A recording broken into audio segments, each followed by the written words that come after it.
Oh, What are you drinking? What are you drinking out of? oh, hey, What is that? you know, Put that just giving credit where credit's due. put that down. The Ohio State Buckeyes taking Oh, Tennessee to the woodshed. they did. They sure did. Oh, the water tastes good out of a winning cup. Not gonna lie. Yeah. Listen, I got my Tennessee snowman, my Tennessee stocking over here. I'm a Vol for life, baby. But I tell you what, I appreciate Game Time Sidekicks providing me with cups for every team. I mean, this is nice. Look at that. If I was a It is a Buckeye nice fan, cup. I'd Yeah. be rocking this all day long. Yeah. I love it. I, Mm. I still got my Tennessee cup. Oh, that looks I'm loyal good. no matter what. Good for you. Good for you. Welcome everybody to the show, the college football pick'em show. Caleb, where are you? What's up? I am in Josh's living room beside the tree. It's Where are you? Caleb. I'm just in the other room down from you in my office. Look, Caleb Excellent. is in town, and we set him up in the living room in there. I wouldn't let him come in my office with me. Uh, this is just sort of a my space only, you know. So I kicked him out, put him in the living room. I'm not missing much on there. No, you're not really. You're not. So welcome everybody. I got people coming in and joining. We're live on Facebook and X and YouTube.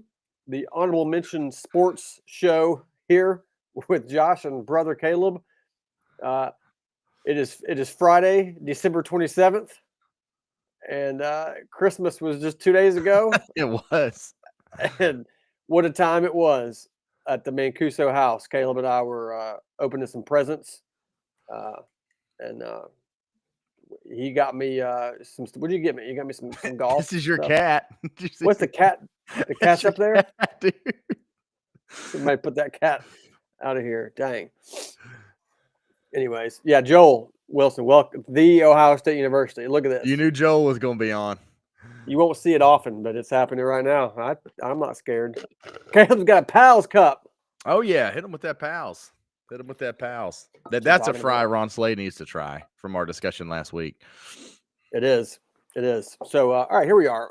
We're at the show. People are joining. Thanks, guys, for chiming in. Here we are. Drop some comments in here as we go. And this will be the greatest sports show you've ever seen. David Pollack is joining us here in about 25 minutes, around 12:30. So make sure you were sticking around for that.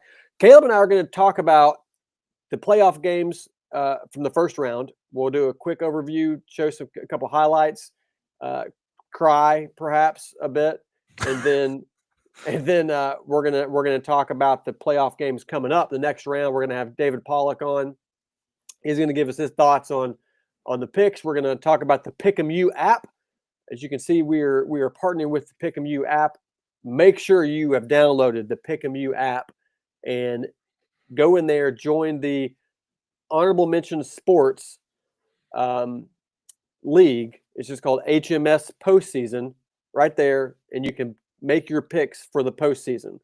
Yeah, you've missed a few games. It doesn't matter. Just go in there and pick what's left. And there's a lot of games to be played between now and the end of the college football season. So go in there and see if you can beat Caleb and I. I believe we're tied. You and I are like tied for like sixth place. We got some Are people we beating really? us though. Yeah. We're not ahead. I mean, here we are supposed to be experts of some sort, and the people are beating us. So Well, Nick Saban can't pick a game either. So that's okay. it's true. That's true. Yeah, join Pick'em U right now. Go download. It takes 5 minutes. Download that thing. Join and play the Pick'em challenge with us. And David is also part of the Pick'em U app universe. So, all right, here we are, Caleb. Let's do it. Let's do it. Do it. Do it. How, You how were about them balls? I was there. you were in Columbus. Tell us about the atmosphere in Columbus, Ohio. It was incredible. It was absolutely incredible. This cat is right here. But the atmosphere was absolutely nuts. We went up there. We got there Friday. Stayed up there Friday night, went out. And when we went out to the restaurants and bars, there was nothing but Tennessee fans. You felt like you were in Knoxville, like you were going out to Scruffy City Music Hall or something. just all Tennessee fans. The energy was incredible. It was snowing Friday night, which was great. Same thing on Saturday when we got up and went out before the game. And then in the stadium, man, I mean, we were there like an hour early and it was almost full. I'd never seen a stadium so full so early. It was just absolutely packed. The energy on both sides was just incredible. So I got a one video here we can pull up of kind of during warm up as we're warming up.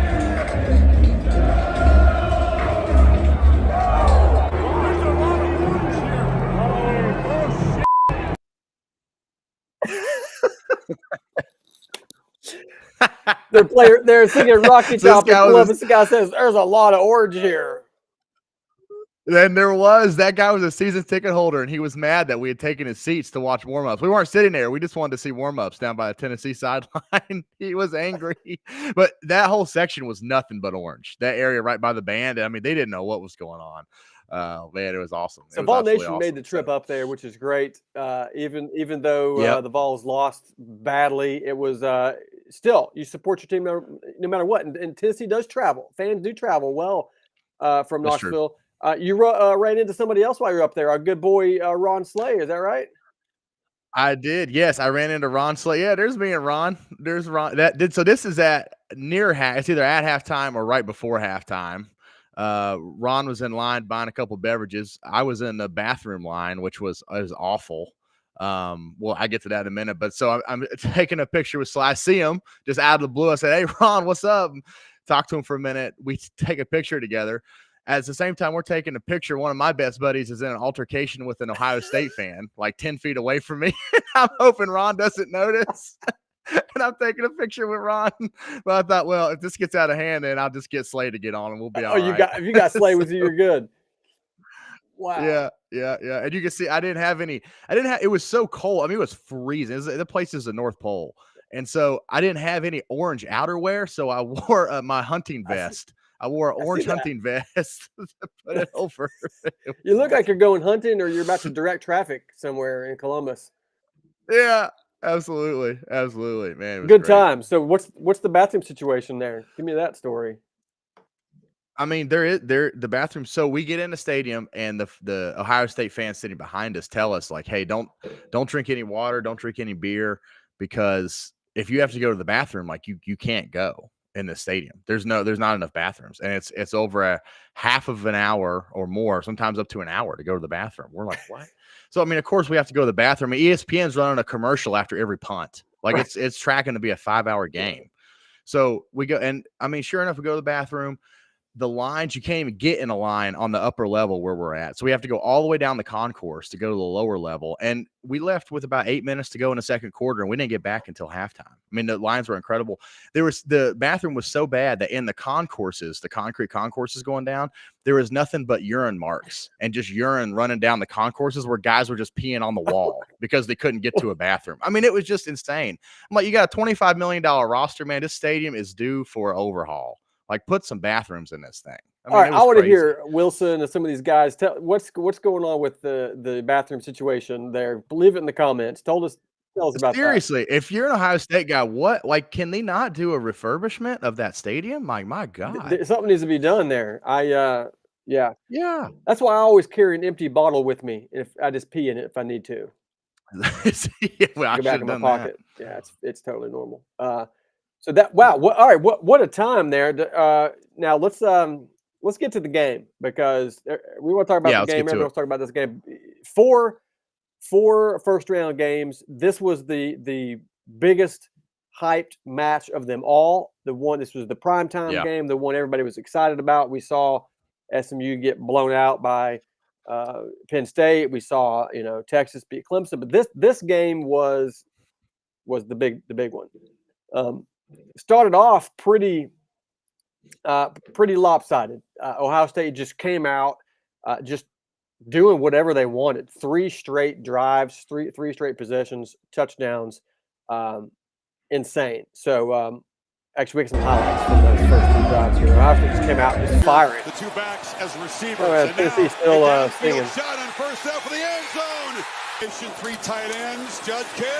Great throw. In Ohio State. One throw. And off. Breaking into the clear. Henderson. Touchdown, Ohio State. They're 3 for 3. The two backs as receivers. I mean, and just like that, it's 21-0. 21-0. Will Howard was on point. And they were running the ball well, just incredible. I have to be honest, you may already know this, Caleb, but I missed the first half of the game. I didn't get to watch it. Oh, what were you doing? Well, I was in Nashville at the ballet. Were you performing? No, I don't. No, I wasn't performing. Not this time. I was watching the Nutcracker at the Nashville Ballet because I am Dad of the Year. That's you are Dad of the Year for that. That's exactly right. So I missed all this nonsense here going on. Yeah. But I came out and realized very quickly when I checked the score that I wasn't the only one watching some nuts getting cracked. As Ohio State, they might be the nuts, but they were the ones doing the nut cracking in this game. They were. So, wow, what a start for Ohio State, and they never looked back. What was your takeaways from this performance by Ohio State? Well, I said last week that a lot of it depended on which Ohio State team showed up. And I was very concerned because when young guys get embarrassed like that, they have a tendency to rebound, right? And that's exactly what happened. That is exactly what happened. So I think probably 70% of this game was Ohio State playing that good. I mean, you can see the throw Will Howard made to start the game. That touchdown pass was an absolute dime. I mean, an absolute dime. So I think Ohio State, I mean, when you have a roster that's $25 million, whatever it is, you're going to have some players. And if their top out ability is probably the top in the country, if not, I mean, you got to put Oregon right there with them, right? So majority of it is Ohio State just played that good. There's some aspects of Tennessee that are getting a little concerning, though, with them getting blown out on the road like this, like over and over. I mean, you think about Missouri, you think about Alabama last year on the road where they didn't score a point. You think about Florida where they lost a game last year where they should have won in the swamp for sure. Georgia this year not scoring in the second half. Like, it just keeps going on and on with these games on the road that just get away from Tennessee to where they're not competing. And so that's kind of the difference with Tennessee right now. If you look at Georgia or even past Alabama, Nick Saban teams, even if they got Ohio State's best, they may have lost the game, but it would have been a game. They would have punched back and made it a game. And Tennessee is just not making these games right now. So that was it. As far as the story in the actual game, I thought Ohio State's offensive line played great. I mean, that was the whole thing coming into it. Tennessee had a big sack on the very first drive on third down, and they got a face mask call. I mean, it was a good call. Guy got his face mask as he was tackling Will Howard. I don't know how much difference that call would have made if they could have got a 3-and-out right there. But other than that, the Ohio State offensive line was rock solid, and their defensive line obliterated Tennessee's. I mean, Nico was just stuck. But that's what it looked like from in the stadium. What did you see from on TV or replays? Yeah, for the second half that I was able to watch after the ballet. Well, certainly impressed with Ohio State all around. Just felt like they had a more complete team, like they were clicking on all cylinders. It seems like the perfect storm of Ohio State playing their best game and Tennessee not playing their best game. Certainly Dylan Sampson getting hurt early on there and not playing hurt them a lot. That would have helped them, but it wouldn't have made a difference in the outcome of the game. But Ohio State is the real deal. That they are one of the best teams in the country, and I think, like you said, which team are you going to get? Because sometimes the team that showed up against Michigan, I get that's a big rivalry, and so in a big rivalry game, even if it's like Auburn, Alabama, if Alabama's way better than Auburn that year, it's still going to be a good game just because it's just that intense of a rivalry. That's probably what you got with Ohio State and Michigan. But I think people saw that game and they thought, whoa, wait a minute. This is an average Michigan team, and Ohio State got beat by them. That seems kind of telling. But Ohio State, they are playing really good when it matters, and I can't wait to see the next matchup. One thing I did notice about and what I saw with Nico Iamaleava for Tennessee is that kid's a baller, and he's going to be back next year, and he's going to be ready to go for a good sophomore season. And then we got some clips here of him running the ball, which I would love to see happen more. He was really performing well when he pulled the ball and ran, or when he had to scramble. So let's take a look at some of these clips from Seventh Nico. play for Tennessee. And again, it's Iamaleava. Rush only 3. Iamaleava is flushed. Long way to go to get there. And makes a juke. Right now on 2nd and 10. Iamaleava is going to run quarterback draw. And he's still fighting. Iamaleava straight keeper. Comes back and scores. Tennessee punches back. In the final minute, Iamaleava stands flat-footed, scanning, and now escapes the pocket, makes a cut, elusive move, gets through that tackle, and gets the first down. Pressure, Iamaleava escapes, long way to go. He's fighting and trying hard, showing. I mean, Nico was the only real offensive spark that Tennessee had all game long, was him just doing this. He was. And it reminded me a little bit of last year's bowl game when Tennessee played Iowa, and Nico came out for the first time starting and played lights out and ran the ball quite a bit and just, dominant. I think they won 35-0 on that. Similar, except this is an Ohio State defense, not an Iowa defense from last year. So, if you're a Tennessee fan, you've got to be hopeful for the future, saying, okay, as we continue to build and get more skill players and get more offensive line, and probably dipping into the portal, I think you would say you're in good hands going forward with this young man here playing quarterback. Yeah, I think so, but they got to get him some help. Yeah. I mean, they lost Sampson. Okay, you lose the SEC Player of the Year. I don't care who it is. That's going to hurt. I mean, I don't care if that's your quarterback, wide receiver, running back. That hurts. But still, the receivers did absolutely nothing to get open. I mean, nothing. And then the offensive line, most importantly, he was running for his life. Yeah. And they really weren't blitzing. And he was just absolutely running for his life. That's one of the reasons why there's so many clips of him running the ball, is because he's running to, just to survive. Yeah, he's just running for his life. That's it. He's like, well, I got to do something. Yeah. But it just some great jukes there. Golly, some great moves. And you haven't seen that from Nico a whole lot this year until the end of the season. More and more you saw some of this. And I think, he's tall, kind of a lanky kid. I think he's got the moves. And if he continues to kind of put on some muscle and keep growing, he's going to be a beast. But yeah, he needs some help. So, congratulations to Ohio State on that. David Pollack is coming on the show here in about 10 minutes. Can't wait to have him. We actually have a clip from Pollack talking about Nico. They paid Nico a lot of money to get him there. And there's a reason why. You can see it. He's a 6'6" stud. I got to trust him more than they have. They very much built it around defense and running game, because I think that was the way they knew they had to win. You haven't seen Tennessee speed it up like they have in years past. Like, he wasn't ready for it yet. Interesting to see an offseason with Nico. Portal additions for Tennessee. To me, offensive line has to get better, and they need a guy out wide.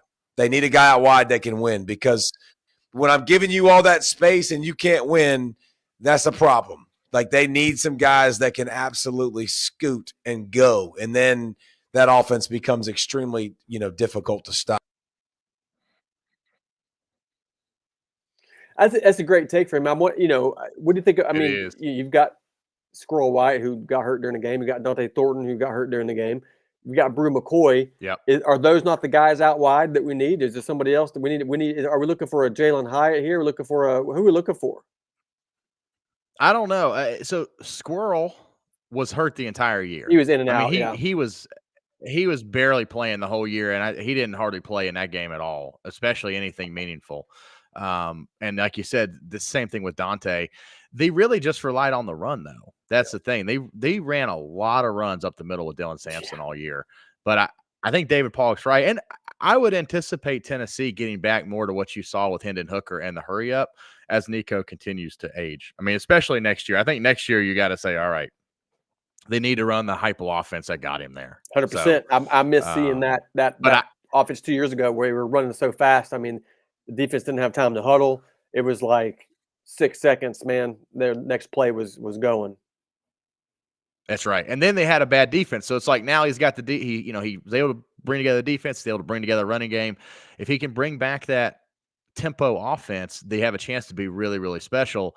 But like David Pollack said, you got to have somebody to protect them, and they got to have a couple receivers. The whole thing's predicated on one-on-one matchups with the wide splits and the bubble screens and the wide splits and the little go routes and all that. I mean, they've got to have some guys that can win them. That's what it comes down to. Absolutely. So. Dylan Sampson saying goodbye. No surprise here, headed to the NFL draft. In the back of my mind, I kept hoping like maybe he'll come back but I mean, why would he do that? He's going to be a top draft pick. He's an awesome player and a great individual. Can't wait to see where he lands and what he does in the NFL. So congrats to Dylan Sampson. Yeah, congrats. Other big game, obviously, Indiana Notre Dame, one that of course, as soon as this game happened, people were like, "Oh, Indiana didn't deserve to be in the college football playoff. They shouldn't have been there." I don't know about that because could you say the same thing about Tennessee? The way they just got boat raced by Ohio State. Well, they shouldn't have been there. No, I don't think so. I think they deserve to be there. Indiana, I don't know. The game started off, had a couple interceptions. And then a long, long run by Jeremiah Love, 98 yards or something for Notre Dame to kick it off, and they never looked back from there. Leonard, they go quickly from the 17-yard line. That one's intercepted. Picked up. Riley Leonard and the Irish from their own 2. Jeremiah Love breaks free. Jeremiah Love trying to go 98.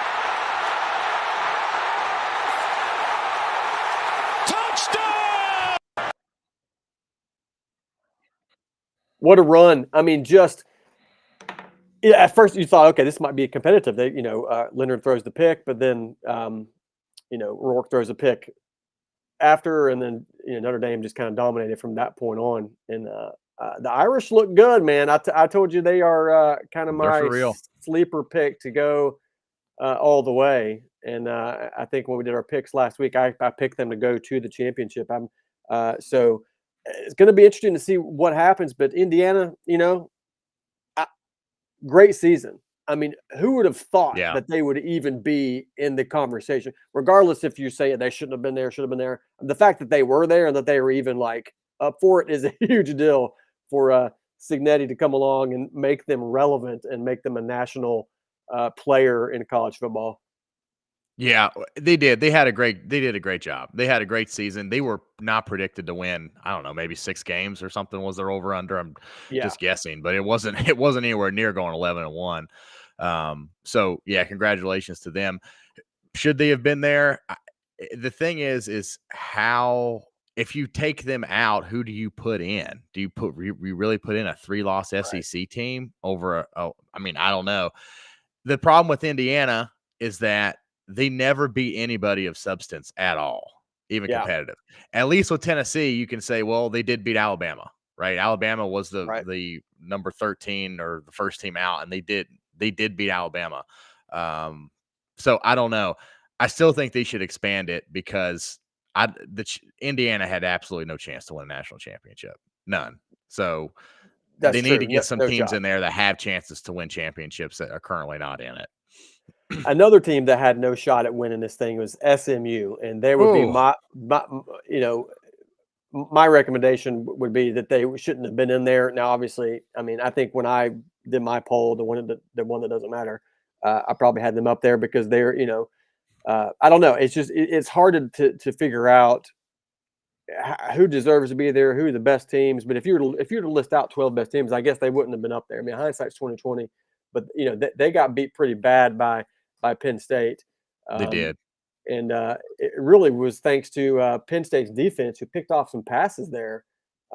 It ran 2 pick sixes in the first quarter. Was wild. Penn State offense didn't even get a chance to play because they just kept intercepting it, running it back for touchdowns. Yeah. We've got some highlights here. So let's check out these. Jennings looking to pass. Luna picked off, and it's coming back.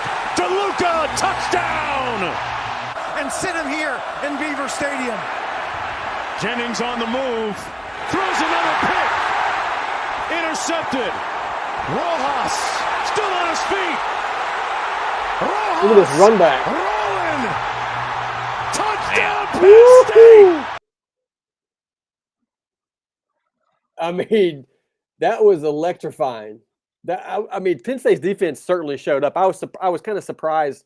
Kevin Jennings, a great quarterback at SMU, he just did not, just couldn't get it done. And I think this is where you see, the big boys and the little boys playing each other. So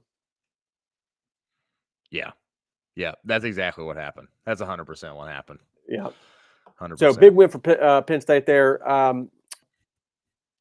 Other game, obviously Clemson and Texas, which was a pretty good game. I mean, every time Texas would pull away, Clemson would answer and be right back in it. And you're thinking Clemson's they're gonna make a run here, but then Texas would respond, and it was just a great game, great win for Texas. But I think it was good. I think Clemson showed that they maybe did belong here. I think Clemson's like, hey, we're not going to win, but hey, we're better than SMU. We're probably better than Indiana. We belong in the conversation here because we competed with Texas, who is a favorite to win the whole thing. In this game, it's so far on this drive, it's been the rushing attack. And here's Jaden Blue with room off the right edge. Inside the 20, turning on the Jets. Into the end zone, touchdown. They will run it on 2nd and 4. And Blue breaks free past the 40. The race is on.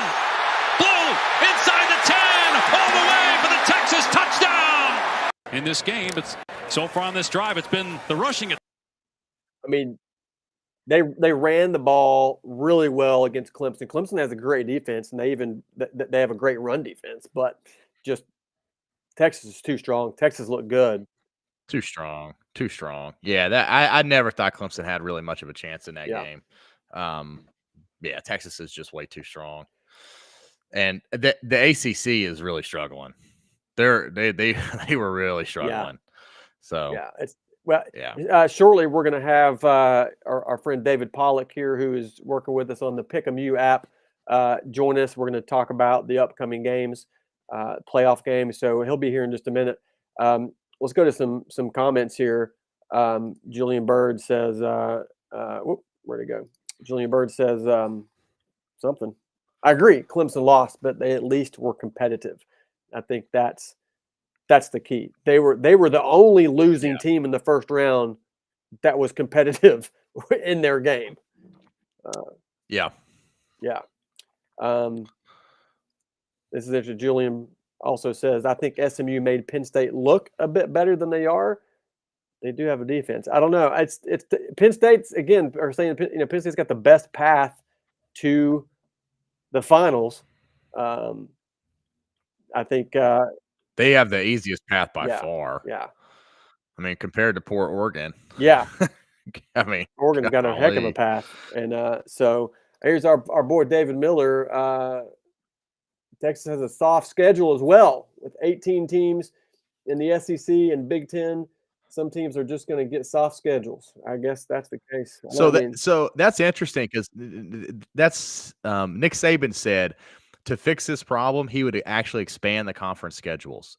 Because if you look at a lot of those back-end teams that got in, SMU had a really favorable in-conference schedule. Sure. They somehow missed Miami. They missed Clemson until the final. And the same thing happened with Texas and kind of even in Tennessee. They had the one big win over Bama, but they had a relatively favorable SEC schedule. And so if you look at those schedules, a lot of the teams that got favorable in-conference draws ended up in the playoffs and then got absolutely smoked in the playoffs. Yeah. That's very interesting. Yeah. Take. Well, our friend David Pollack is here, and we want to promote the Pick-em-U app here because it's been really cool for us to be able to pick some of these games. And I will note that Caleb and I are currently tied, but not for long, because I will be overcoming you, and I will be winning. I am the older brother, and so I win. It's what I do, and you're going down. So, anyways, make sure you guys download the Pick-em-U app. Play against us, pick the games against us. Your chances of beating us are pretty good, to be honest, especially Caleb. He doesn't know anything. So with that, let's bring in our good friend David Pollack and see what he's up to these days. David, what's up, my man? What up, dudes? How y'all doing?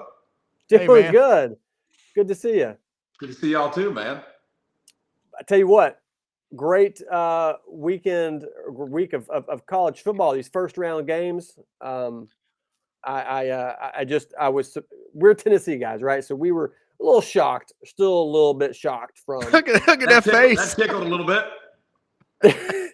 That was a rough one. I was there, David. It was worse in person. Believe me.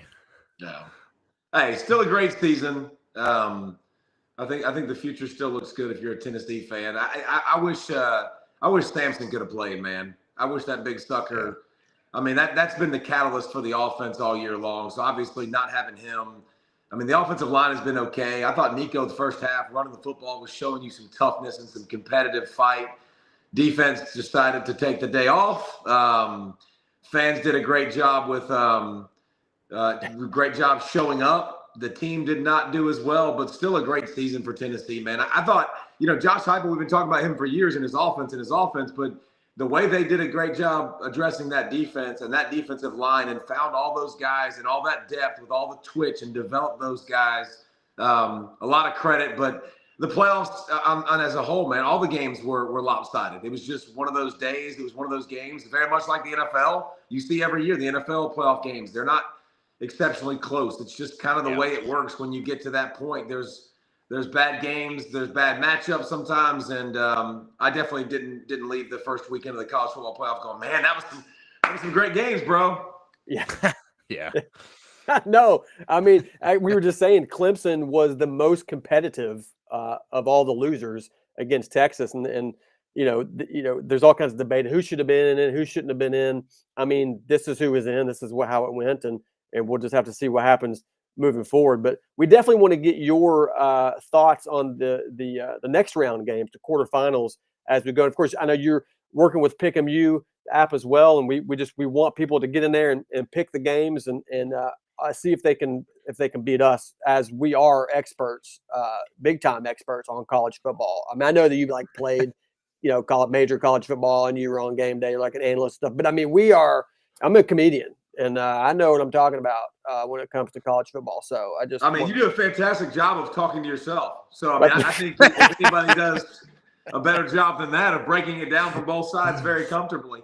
Appreciate that. I think we got some good matchups. I think you start with it's interesting because you've got really high spreads, which doesn't equal really good games. Arizona State and Boise State had byes, which – nobody thinks they're the third and fourth best team in this thing, and I think we'll reevaluate probably how we see this probably moving forward. But it's the first year, so I think we'll take some lumps with that.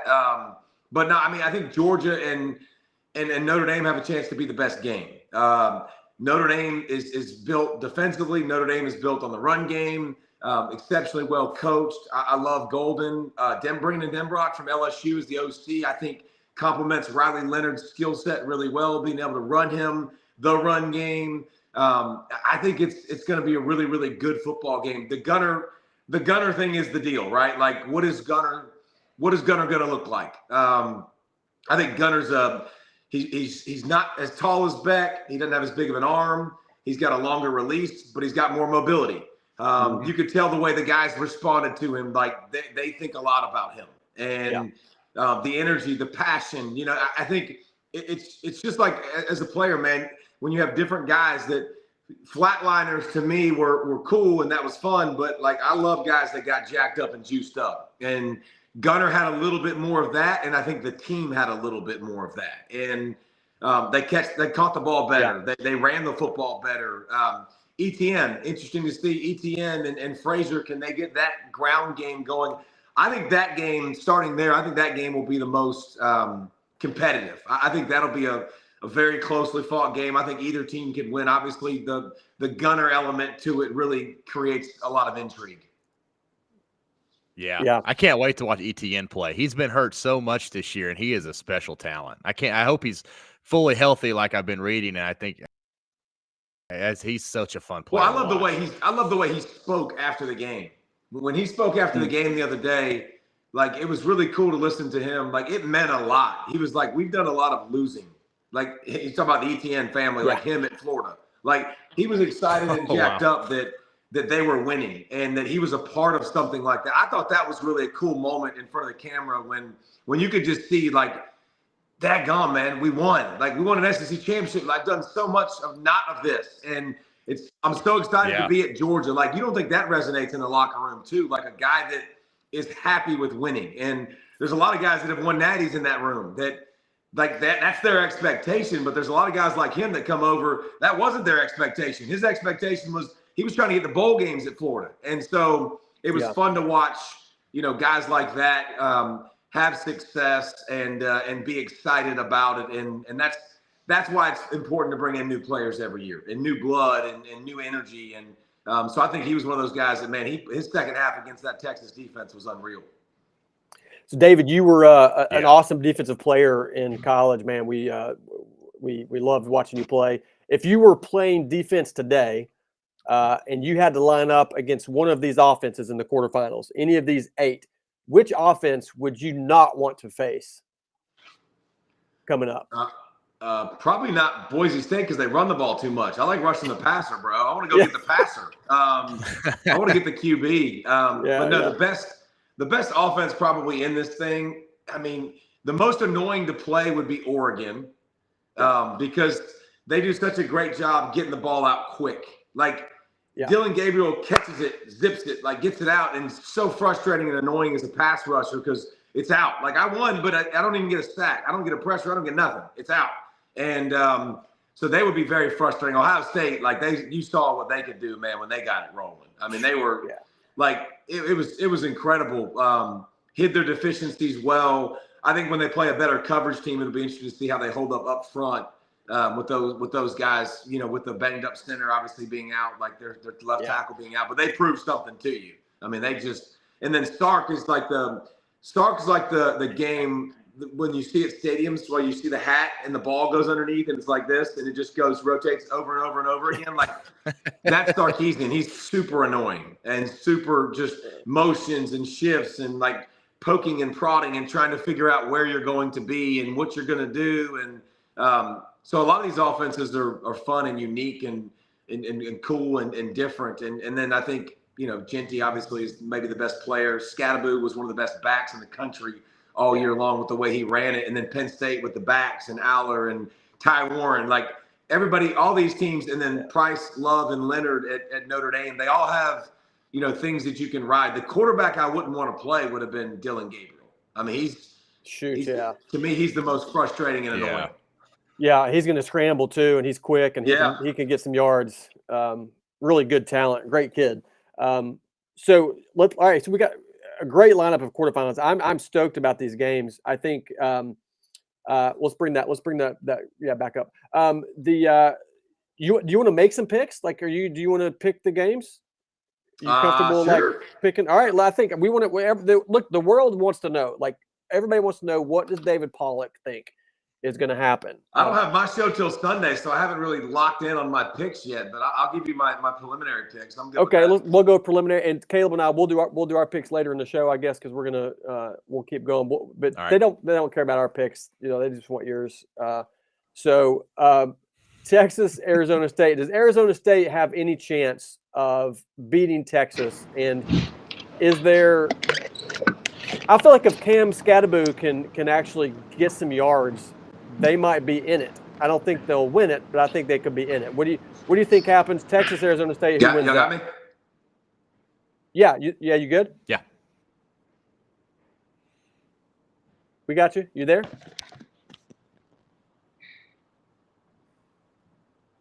Can you hear us? David Pollack, you were on the Josh and Caleb show. Can you? Oh, we lost him. We lost Pollack. Houston, we have a problem. Yeah, call Houston.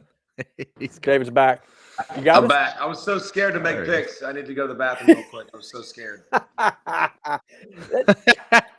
we have that effect on people. It's tough. We are intimidating I needed to talk to myself real quick and decide and pep myself up and see which side I needed to pick today and which side I needed to go hard in the paint at. So this is why I started the show with my brothers, because I need somebody to talk to that's not me. by the way, isn't that the case, Josh? Like you do this by yourself and you're like, this is boring as piss. Like it is very difficult to sit there and go back and forth with yourself. Like it's so much more fun to have someone to communicate with and go back and forth with. So kudos to you, bro, for jumping on. Thanks. Yeah, I love it. Yeah, I appreciate that. Yeah, Caleb is he's awesome. All right, let's go. Texas, Arizona State. Cam Scatterboo, if he gets some yards, do they have a chance? Oh man, I think it's going to be tough. I don't think you can be one-dimensional against a Texas defense. And Tyson being out at receiver, who was 35% of their production. He's their main guy. He's out for the year. I just think that's a huge loss for them. I like Texas. I think Texas is going to beat Arizona State by 2 touchdowns. Yeah. I like it. Big matchup here, Ohio State, Oregon. I mean, a lot of people are I think starting to take Ohio State in this game. But what do you think? Who do you think comes out victorious in this quarterfinal matchup? I lean Oregon for consistency. They've played before, obviously, but it was on Oregon's home field. Dan Lanning pulled out the magical cheating play of all time, which I thought was absolutely fantastic, putting 12 men on the field because the clock was running down. They actually – we talk about rule changes in football. They changed that in a week. Like, they changed that in less than a week. So we can get some of these stupid rule changes that we've been looking for years as quick as we want because they changed that in a week's time. I'm going to lean Oregon. The consistency. I think Ohio State was pissed off. They were at home. They had a lot of fodder. Now I think the pendulum swings a little bit, and I think it's a great football game, back and forth. I think it's going to be a lot of points, but I'll take Oregon by a smidge. Like it. You know, it is tough to beat a team twice in 1 year, especially a team as good as Ohio State. We saw Georgia do it to Texas, but they had a lot more trouble with them.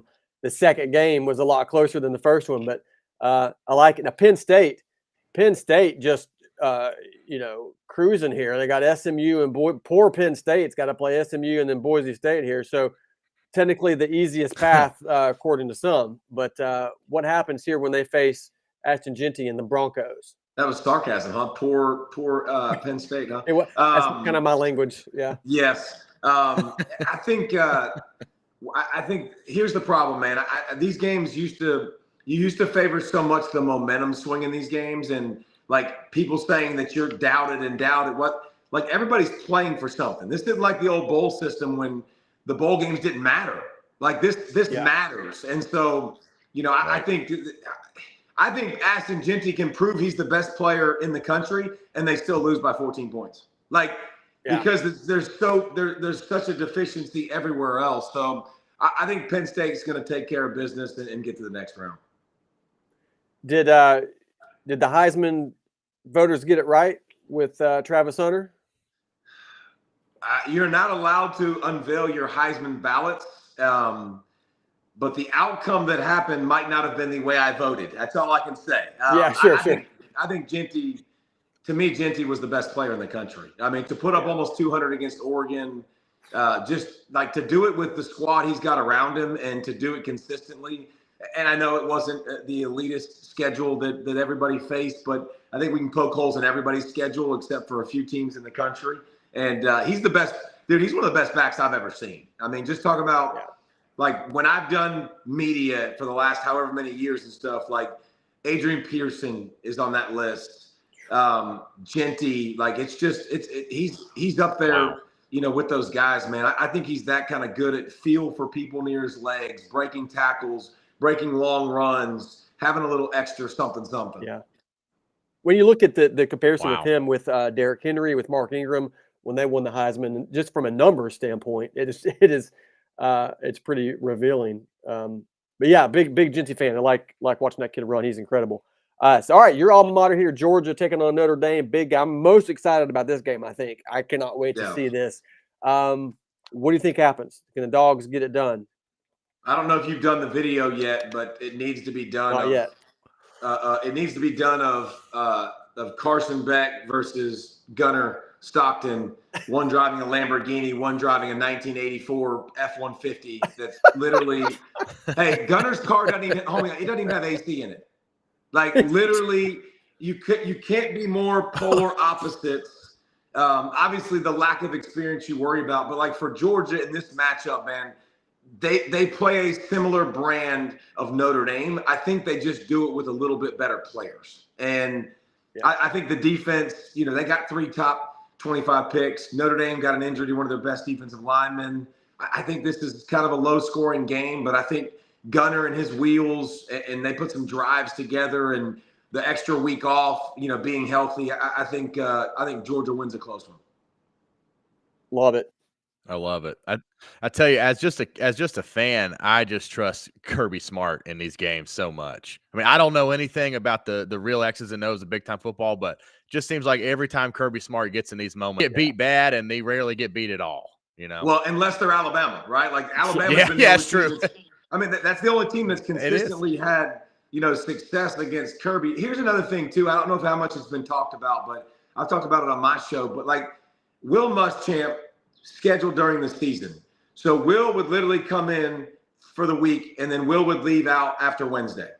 Okay. And he would go. Will Muschamp's one of the greatest defensive minds in the history of the game. Intensity for days. Well, now like the bowl game with his son done, like he doesn't have to prepare for it.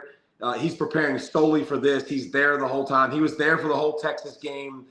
I think it makes a difference. I really do. I think that defense plays at a little better clip because you got Kirby in the room, you got Will in the room, you got Schumann in the room. Like it's just another level of levels. It's kind of like when they had Lanning in that room. Like that's why that defense was all time great. You got all those great minds in the room. And when you went on offense, you had Todd Monken and Bobo and Buster Faulkner. Like you had all those guys in the one room. I think the more you have those mad scientists that can design things, create things, I think Georgia's defense, I think we're about to see the best version of them that we've seen this season. That's awesome. So is that mainly from like an X's and O's standpoint when you get all those guys together? Is it from, you know, helping the players get motivated and one-on-one matchups, getting ready? Like how do they really help that? Is it designing plays? It's both. It's absolutely both with Coach Boone, because like Will obviously has seen every time of offense you've ever seen in your life. So he can game plan in his sleep. He sees things. He knows how to adjust very quickly, easy fixes. But also he has some bite when he talks. Like Schumann's kind of chill. Like we were talking about with Beck. Like Coach Muschamp ain't chill. Like he will get in your kitchen and make you feel very uncomfortable. Like take your food and cook it, right? Like, I mean, he is absolutely, you know, that kind of guy. So having him in the mix, I think is the next. It's adding one of the best defensive minds in college football. And just go, hey, come on in. Like, and you're going to coach a little bit here. Like it's. I don't think you can talk about how much that matters. It matters a whole ton. Interesting. Take your food and cook it. That's what Josh told me when I had that prime rib in the oven on Christmas. That's right. Caleb makes some good prime rib for Christmas. I David. did. I careered it this year, there. David. That's what I'm talking about. Get your food, make me a sandwich. I like that. That's it. I know we need to let you go here in a minute. A couple last questions. One, what non-playoff bowl game are you most excited about? What matchup are you most excited about? Because I'm looking at like Alabama, Michigan, South Carolina, Illinois. We got some great games. Is there one particular that you just are excited about? Well, first of all, I will watch every game that's on. Like football to me is fantastic. I love the Division IIs, the Division IIIs. Like I love all of it. Like I love the FCS, FBS. I love all of that. It's really fun. But how do you not like the Michigan, Alabama, like that brand? Listen, it's not as exciting, obviously, without the playoffs. But I do think one thing that was kind of cool with NIL, I think it gets most of the guys there because they're healthy. They're getting paid to be there. Like it matters. And so I think that part is really, really fun. And you wonder about the last time we saw Michigan, they were doing the impossible, beating Ohio State. And the last time we saw Alabama, they were beating Auburn, but they were getting left out of the playoffs. So I think that the two big brands obviously will carry some weight, and we'll definitely be paying attention to that one. Love it. Other question is, are you keeping up with this Mike Gundy thing at Oklahoma State and his new contract? It seems kind of awkward. Like I'm not sure exactly what's like. It's like they're like, we want to keep you coaching because you're Mike Gundy, but we also are not sure that you're doing that great of a job, and we might want to do something else later. Like it's kind of ambiguous a little bit. I think with Mike, it's usually like, hey, can you keep your mouth shut and not say anything that's going to be embarrassing to us? Like, he's always, got something cooking in that department. I mean, here's the thing about Gundy. I think it's really hard to hire a guy that's been there for that long and been so successful with your program. Like, had a bunch of success. But just think about that. They were preseason picked to win the Big 12, and they didn't win crap. They didn't even win a game in the Big 12, I don't think. Like, that was – I didn't know that. Wow. Oh, dude, that was one of the most embarrassing seasons Gundy's ever had. So it's probably like, okay, we need to recalibrate this and think about, like, if this happens again, I mean, like, I know you're Gundy and you've done a lot for us and you've taken us to heights and done some great things, but obviously there was no team that was more like Florida State's in that conversation, Oklahoma State, like Michigan was super disappointing. Like there's a couple teams that USC ended up being really disappointing, but they were at the top of the list, man, of teams that were projected to. They brought every starter back. Their offensive line all have teenagers as kids because they're 35 years old, for God's sake. And you have all that experience and you come back with a great running back and you do nothing. Like that was I think that's a start of a conversation of a flexibility type of a deal. If this happens again, bro, like we're gonna have to get a new haircut and move out. You get a new haircut, trim that mullet. Ollie Gordon's probably like, dang, I should have hit that portal. Or he should have hit the NFL button. I mean, NFL for him. Yeah, he's good. Yeah, should have gone to the NFL. That's the interesting thing, man. Like this portal world is crazy, and everything obviously changes. But of being a running back and not being highly valued as in NFL purposes, like there's going to be, you're going to be taken in the second to lower rounds probably. Wait a minute, I can stay in school and make more. I mean, that's a weird world. Yeah. Like that's very strange. I think we'll see guys that are. That used to leave a little bit early, stay more and get that money. And I just hope that I hope February comes and this February we do get the portal modifications, the free agency monitored, the guardrails in place because these coaches are dying, man. Like they're ticked off. They're basically building a squad to win while people are recruiting people off of their roster. And they used to go sign a signing class and then go take a vacation. Now they got to recruit their own kids so they don't leave. And so I definitely think, putting some parameters, some guardrails would do college football wonders, and these coaches could sleep a lot better. That's for sure. Yeah. Old Dabo could sleep better. Even Dabo got in the portal. He did get in the portal. He's like, oh, well, I got no choice. He's needed to, man. Like, listen, there's good kids in the portal. Like, there's good human beings in the portal. They recruit to a specific type of kid, and I love that. I love Dabo's system, but like you can't continue to lose 5 to 6 to 7 to 10, 15 players and not bring anyone in. Like those numbers don't add up. That's a video, Josh. Like where are we at? Like right? Like how are we going to get? I mean, how are we going to get guys in here to play if guys are leaving? And so I think Dabo's really, really good. He's a great coach. He's one of the few schools, Army, Navy, Air Force, I think, and Clemson are the only 4 schools that have never taken a portal kid. And so that will change. But the problem is you gotta pay a premium for these kids, man. These kids that go in the portal that are pretty good, like you're going to come off the hip and you're gonna have to pay them to come in. And here's the thing that stinks. I don't know if they fit in my culture. I really don't. Like I hope they do, but I don't know.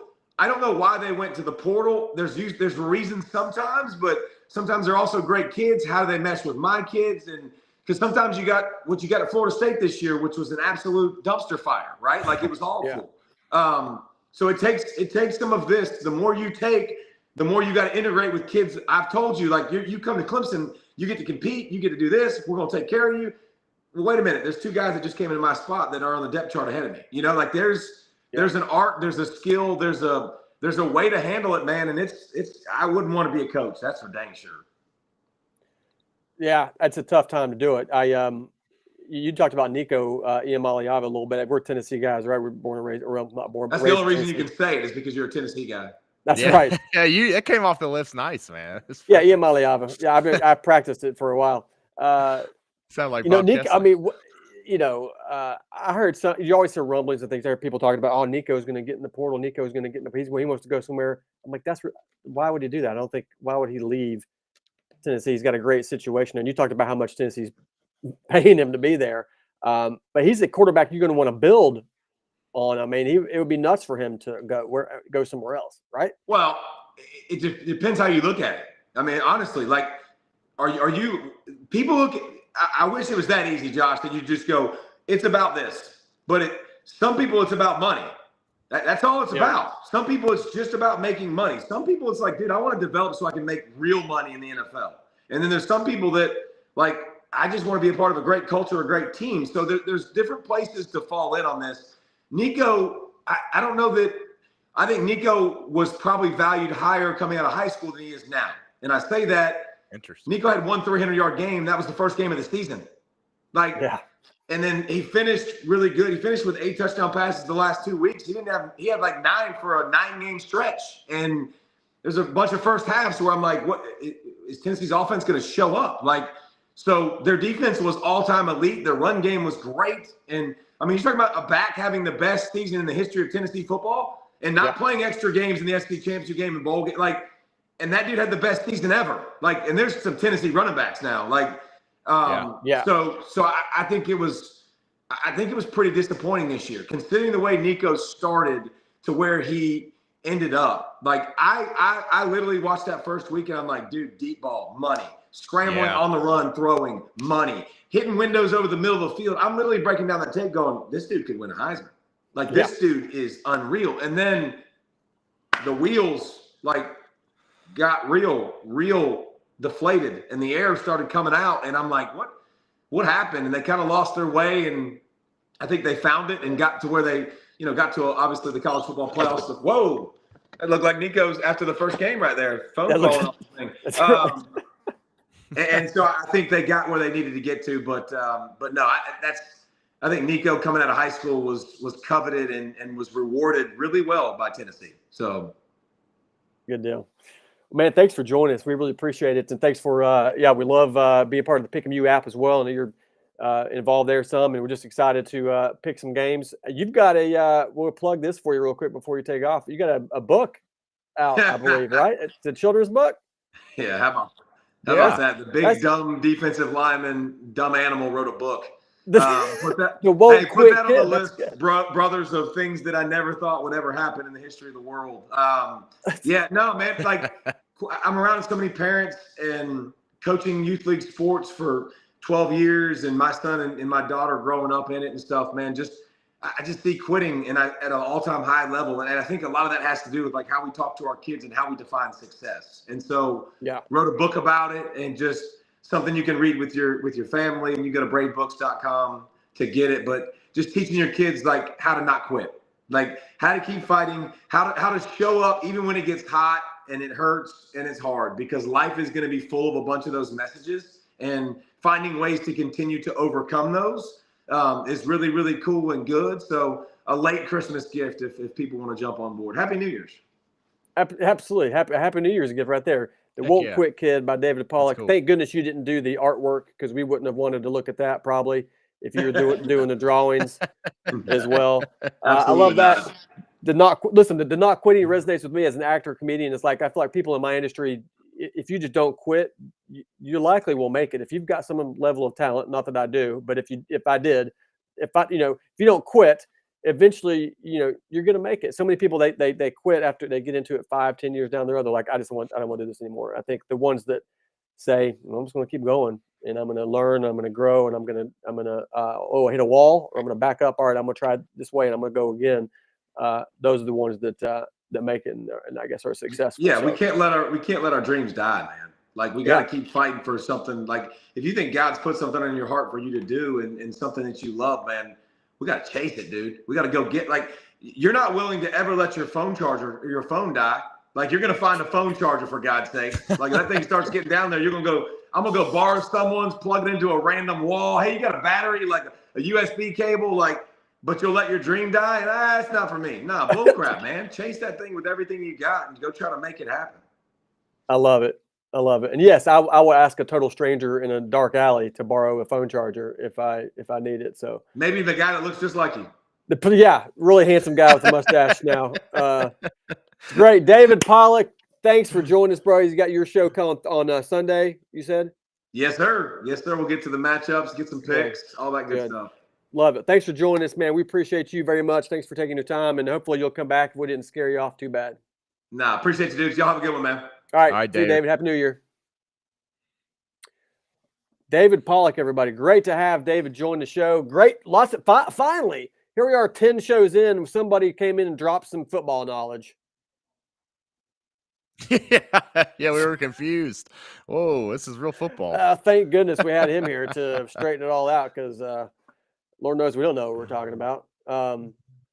Yeah, no, he had a lot of interesting insights there. I loved it. Fantastic. Okay, so we want to get to some picks, but before we do that, let's talk about the CFP here real quick. I think it's interesting as again you had a lot of people. Oh, Indiana's getting blown out. They shouldn't be there. SMU's getting blown out. They shouldn't be there. Okay, I don't know. Maybe. But I think we can all agree that it is weird that Arizona State and Boise State have byes. That's okay. Right. That doesn't make a lot of sense to me that they've got byes and other teams like an Ohio State or Texas doesn't have a bye. It's wild. So. An interesting clip I saw the other day, and I wanted to share it with you and get your thoughts. Other than this guy has a pretty interesting take on the CFP and maybe what it could be like going forward. His opinion, and it might resemble your opinion a little bit as well. I would like to get rid of conference championship games.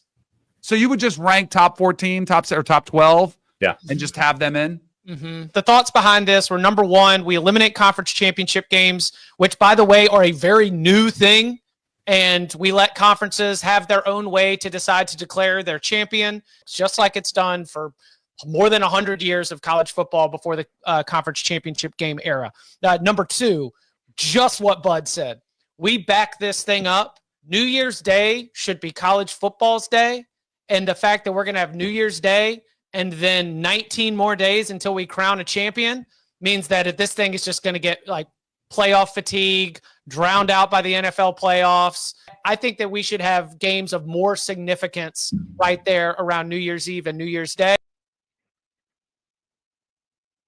Chip Patterson there from CBS podcast, Cover 3. I am with him 100% on the second point about backing this thing up.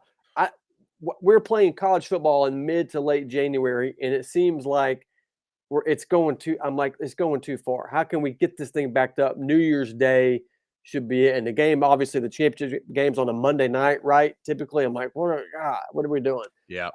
So I do like that. What do you, I feel like you and I were talking once and you said something about eliminating the conference championship games. What do you think about that? So I would move it to 16 teams, eliminate the championship games, put the whole thing, reseed it once at the end of the season, 1 to 16, and have the first 2 rounds hosted by the home team. Because the hosting those games was incredible. I mean, watching them on TV and then being at a home hosted college football playoff game was nuts.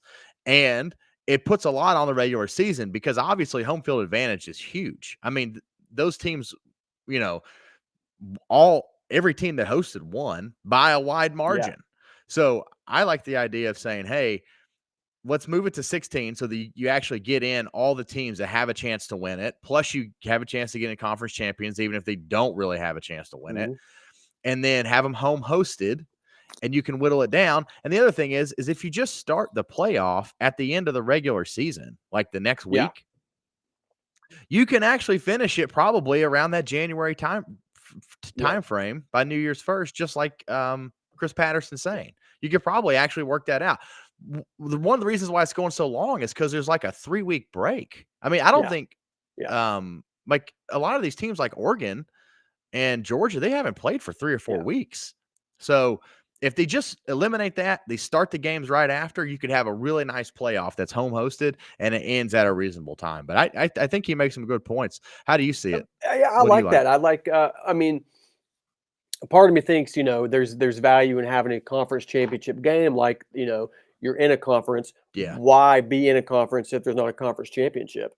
Now, what he's saying is the old school way of the conference decides who the champion is based on who beat who, and kind of like the old bowl model, right? So, I mean, I I see the value in it. I just think, what does college football um, value the most? They value the larger national scale of, like, hey, conferences aren't that important. We just are looking for the 12 best teams, 16 best teams.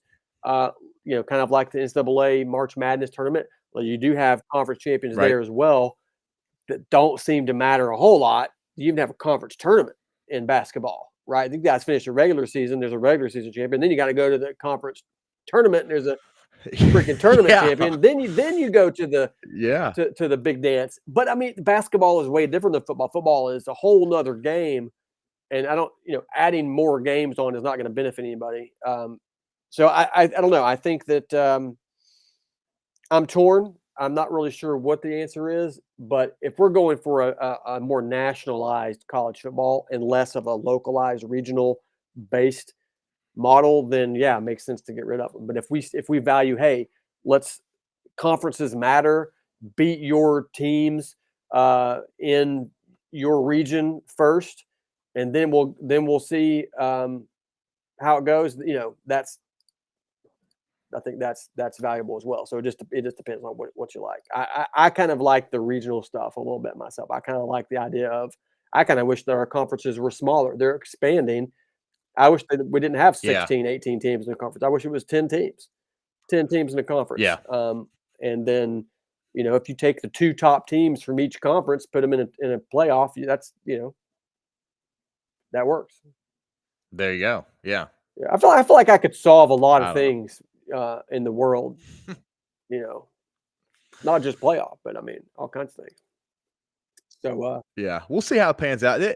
This was a good first year, though. I mean, I'm disappointed the games weren't great, but I like what was said earlier.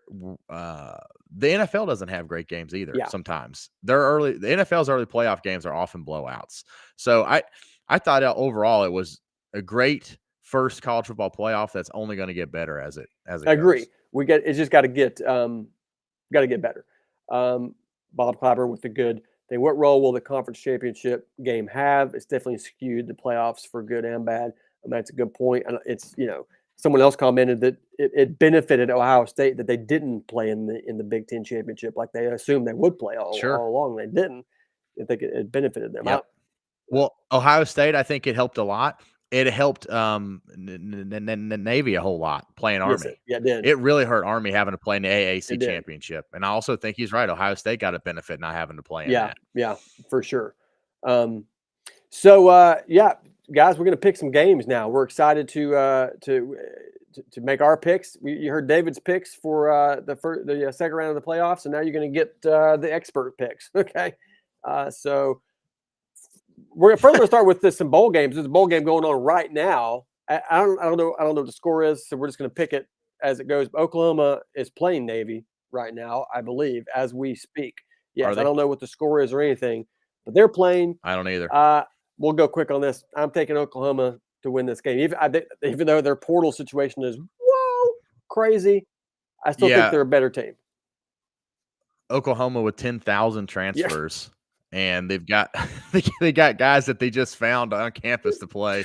No, but seriously, I'm still taking Oklahoma. I'm just scared of what happened to Army and Navy when they played a major power team. And I know it's Notre Dame, it's not Oklahoma, but they just got physically beat. So I don't know what the score is, but I'm taking Oklahoma. Only a 3-point spread there, though, which is, they're predicted to be close. Oh, Oklahoma's up 14-6. Is that what it is? 14-6. Okay, there we go. There we go. All right, we called it. We're good at football. All right, next game, the Louisiana Tech and Army. We're picking this just because of Army, because those are your boys. I mean, playing the 5-7 Louisiana Tech Bulldogs. How does Navy Yeah. get Oklahoma and Army get stuck with Louisiana Tech? Well, so Army was supposed to play Marshall, who won their conference, and so it's going to be AAC champion versus the want to say Sun Belt champion. Somebody help me with what conference Marshall's in.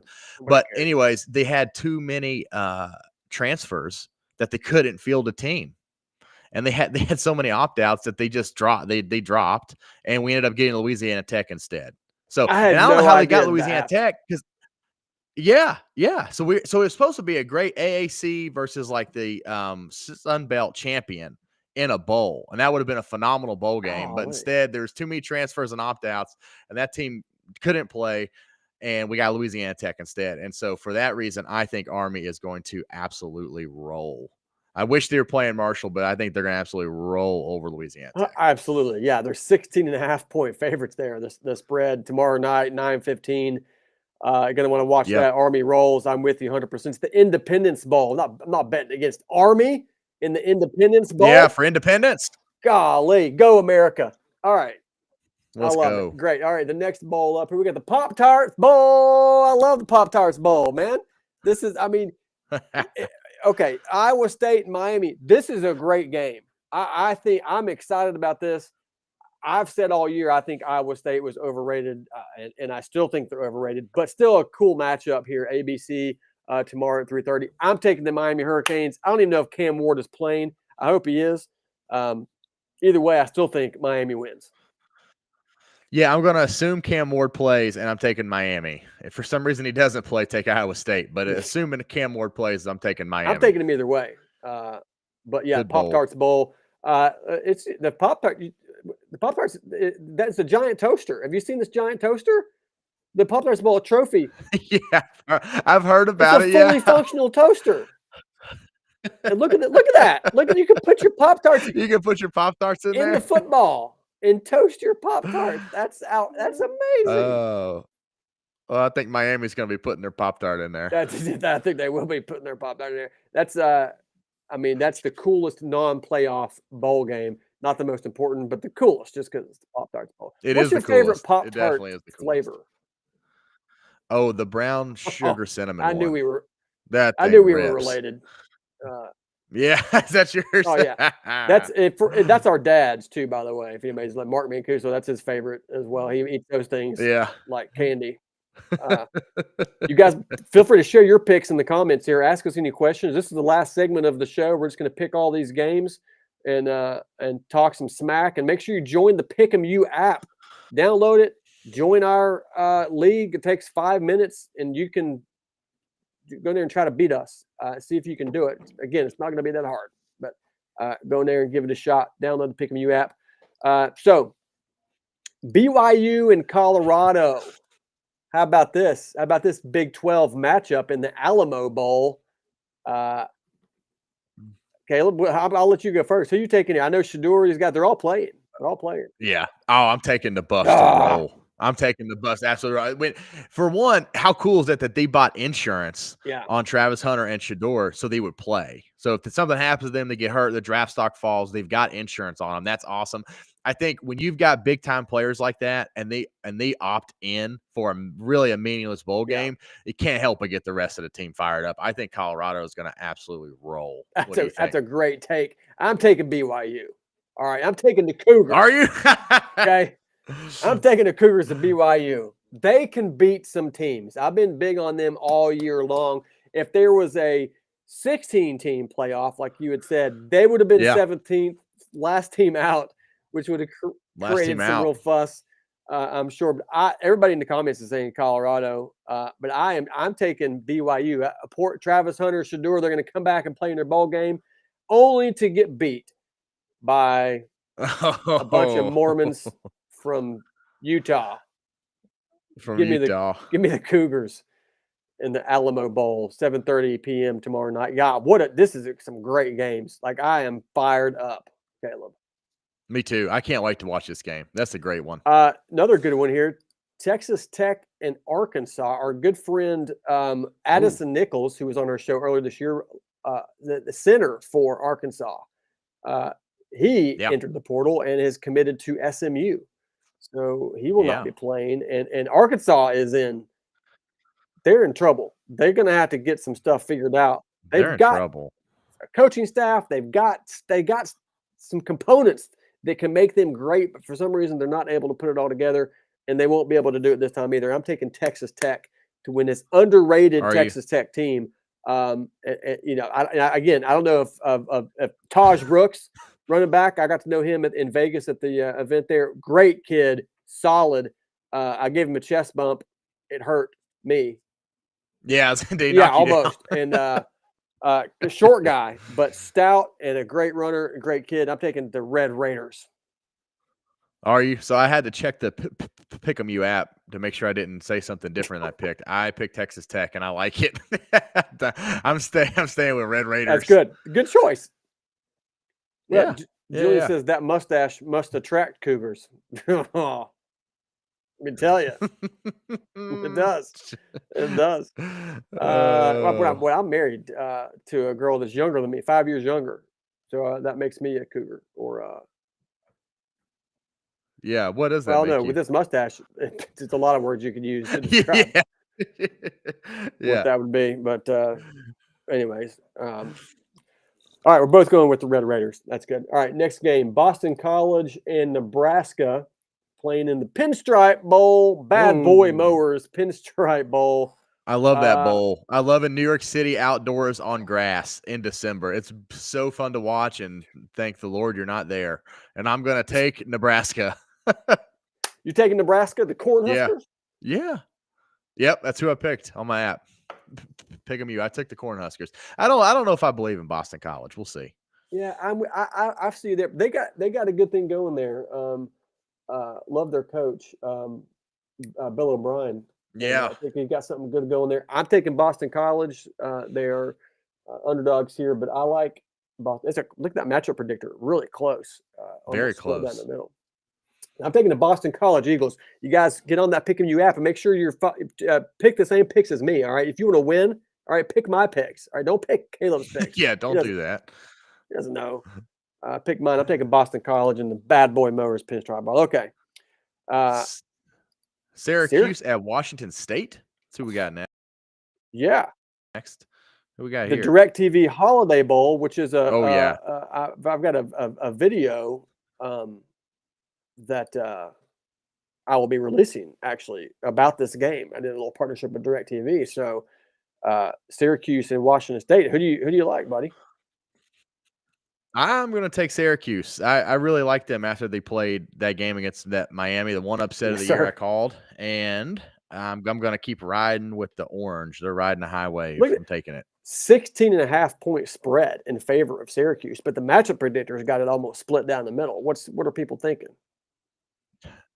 I don't know. So maybe if you're betting, lay the points with Washington. I would maybe State. take the spread there, but I'm going. Yes, or take the points. Yes, I'm going Syracuse for one main reason, and it's because quarterback John Mateer from Washington State, who I was big on all year, a name that kind of just nobody was really talking about. Kid is incredible though. He can run it, throw it. He's awesome. He's transferred to Oklahoma, I believe. Is that right? I think he's going to have some real success at Oklahoma next year. So they don't have him. So in my mind, they don't have a chance of winning. But the Holiday Bowl, I'm taking Syracuse, the orange, not the Orangemen anymore. You can't say Orange Men. It's just the orange. Yeah, it's just the orange. Oh, really? Yeah. Is that real? Their mascot's just the Otto the Orange. Mm-hmm. The orange. How about that? Okay. The orange. Go. What's next, Kevin? All right. USC at Texas A&M. I love it. Yeah. You want to hear my first? I'm taking. Yeah, I'm taking USC and the upset. I'm taking the Trojans. Oh, what? I am. I'm taking. Are you really? I picked them earlier in the year and they let me down. You think I would have learned, but I didn't. And I'm taking USC. I'm taking the Trojans to upset the Aggies here. They did beat LSU week 1, but I'm taking Texas A&M. I think Texas A&M's got a better team. USC's been disappointing. Very disappointing. I'm pretty sure Miller Moss, did he enter the portal as well? Quarterback for USC. Yeah, but they've got a pretty good backup there, though. Yes, I don't know. I'm rolling with I'm rolling with the Trojans. This is probably a bad pick, but I'm doing it anyways. So Las Vegas Bowl, which is in Las Vegas, ironically. How about Yeah. that? Well, okay. Who's next? Iowa at Missouri. Not at Missouri, but Iowa, Missouri. And what bowl is that? Maybe it's in Iowa, Nashville, the Missouri. Music City Bowl. Woo! We ought to go to that one. Is it? Yeah, we 2:30 should. on December 30th. Yeah. It is Music Yeah, City Bowl. I'm Yeah. rolling with Missouri to win this game. Yeah. You're rolling with Missouri? I'm taking Missouri too. I mean, they underperformed for their schedule this year at 9-3, but I still think they're better than the 8-4 Iowa team. Yeah, we're both taking Missouri Mizzou. for sure. I like it. Eli Drinkwitz, he stands on business. He They're stands on gonna- business. That's right. Another game that we went on the road and did terrible at was the Missouri. They got absolutely blown out at Missouri. terrible. Didn't compete But at all. Missouri, yeah, the big good 9-3. They're just a favorable schedule. They should have been freaking undefeated. But I still think they're a good team. So I'm taking Mizzou. Georgia Tech and Vanderbilt. I'm actually so excited about this game. It's today at 3:30. Yeah, I'm fired up about this game. This is a great battle of the nerds. You know, Birmingham Bowl. What a great selection here. They're like, let's take Georgia Tech. Let's take the engineers and the nerds, whatever they're studying at Vanderbilt. I don't know, whatever smart people study, but I'm taking Georgia Tech. Haynes King, if he is playing, Georgia Tech wins this game 100%. I love Georgia Tech, the Yellow Jackets. I'm taking them. Rambling Wreck. I'm taking Georgia Tech, no question. I mean, they should have beaten Georgia, so I'm definitely they should have. Tech. That was a crazy game. I mean, how much different would the college football playoff look if Georgia Tech had gotten that win in overtime? Well, Georgia would still be in it. But would they have gotten the bye? I don't know. I mean, they won the SEC, so probably. But still, wow, that would have really shook things up. Just confidence-wise too. Like, I wonder how that would have impacted them. So everybody's putting in here Georgia Tech. A lot of Georgia Tech. The Nerd Bowl, folks. I like it. Okay, big game here. I think one that Pollack was talking about: Alabama and Michigan, a rematch from the semifinal game last year, right? Yeah. So what happens here? Yeah. I mean, I'm taking Alabama. I think Alabama's the better team decidedly. But what gives me a little pause is with Michigan has a great defense and a defensive line. And you saw it against Ohio State. Now, Ohio State obviously had a very dumb game plan. But it's very similar to what Oklahoma has, which is a really stout defense, a defensive line. And it's a little troublesome that Alabama may try to just run the ball up, crash it into the line and be able to not do anything with it. But I still think Alabama's a better team overall. They've got a much better quarterback. I just trust them more. I think Alabama wins that game. And Alabama they still need to prove something after Oklahoma. I'm sure they still feel it. The Iron Bowl wasn't enough. So I think Alabama gets it done. I will take Alabama as well. I think they might beat them pretty solidly, honestly. Jalen Milroe is playing. All their main guys are playing, from what I understand. I think they're going to be ready to go. 12.5-point spread. I think they may even cover that. I think Michigan, good team. I don't know what's going on with their transfers and all that, but yeah, roll Tide, baby. Love it. Who we got next? Louisville and Washington. Actually, this good matchup here. This will be a fun game to watch. I don't remember who I picked in this one, but I'm gonna have to go change it in the Pick'em app. But I'm going to roll with Louisville, a team that was able to beat Clemson this year, a team that has seemed really overrated at times, but then they've performed well at times. It's just hard to say. But Washington, I just don't think they've got the offensive attack to outscore Louisville. So I'm taking the Cardinals of Louisville. Okay, I like that. I took Washington in the Tony the Tiger Sun Bowl. The Sun Bowl used to be a huge bowl. It was. Remember that back in the day? Yeah, that used to be a really prominent bowl. Yeah. Anyways, I don't really know why I picked Washington. I just did. Maybe it's because I don't trust Louisville. They're not trustworthy. They're not. So no. They lost to Stanford, for goodness sakes. They gave up 38 points to Stanford, the Cardinal, without the S. Sorry. That's just sad. But you look at Washington. Washington lost to Oregon, Penn State, Indiana, all respectable teams. They beat USC. It's going to be a good game. Did they really? New Year's Eve, 2:00. Wow. I'm watching that. And all right, good. Cardinals here. Huskies there. Love it. All right. Last pick until we get to the playoffs is Baylor and LSU. Baylor, LSU. Yes. I mean, I can't believe this is a game in the Texas Bowl. If you told me at the beginning of the year that Baylor and LSU would be playing in the bowl game, I would have said, what? Because Baylor looked awful early on. But look at their last 5 games. They went on a streak. They beat Kansas, Houston, West Virginia, TCU, Oklahoma State. They just came in and started tearing people up all of a sudden. LSU is the opposite. They started out great, then they lost 3 in a row. And then, they finished with a couple of wins. But I don't know what to think here. I'm going to go with LSU. I'm assuming Nussmeier is playing. I'm pretty sure he's coming back next year as well. I think LSU wins it, but I think it might be close to 2-point spread. I think it might be a 2-point game. I'm taking the Tigers. Yeah, I don't know. I'm really torn. I picked Baylor in my app, so I'm just going to stick with it. I'm just going to stick with it. LSU getting blown out by Alabama, and then the way that LSU has fared against non-conference opponents when they open the season, like USC, it just makes me a little leary. So I don't know. We'll see. Brian Kelly, they're in Texas. Taking All right, Baylor. taking Baylor. Look, go Bears. Good job, buddy. One more actually before we get to the playoffs is a game I'm super excited about: South Carolina and Illinois. And I look 9.5 point favorites for South Carolina.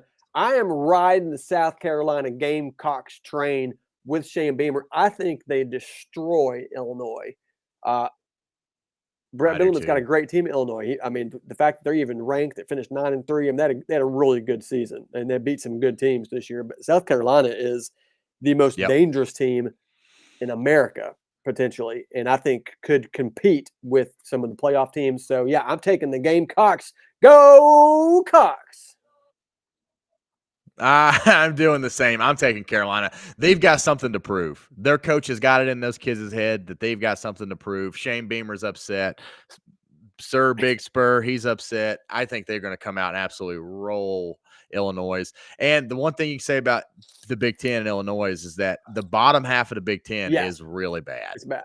Outside of those 3, it's really bad. So Illinois is good, but they've played a lot of those bottom dweller Big Ten teams that are just terrible. So I'm going to take South Carolina to roll. I'm with you 100%. We'll the Cox are getting it done there in the Citrus Bowl, the Cheez-It Citrus Bowl.